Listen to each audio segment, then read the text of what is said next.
অন্তর্বর্তীকালীন সরকারকে বলছি, যেই সকল উপদেষ্টারা এখনো ফ্যাসিবাদ বিরোধী আন্দোলনের স্পিরিট নিয়ে কাজ করছেন না, আমাদের বারবার বলবার পরেও যারা স্থানীয় প্রশাসনের সেবার মান উন্নয়নের জন্য চেষ্টা করছেন না, আপনাদের নাম কিন্তু আপনারা আমরা জানি।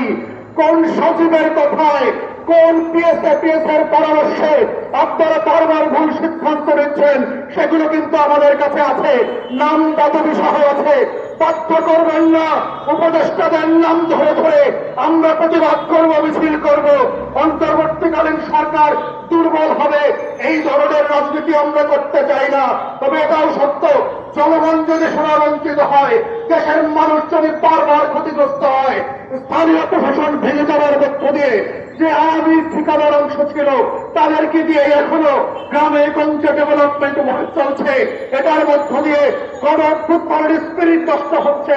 তাই আমরা বারবার বলেছি, যারা ফ্যাসিবাদ বিরোধী আন্দোলনে ছিল সেই সকল কাউন্সিলর, পৌর মেয়ররা বিএনপি জামাত থেকে বহিষ্কৃত হওয়ার পরেও স্বতন্ত্রভাবে দিনের ভোটে নির্বাচিত হয়েছে, তাদেরকে পুনর্বহাল করেন।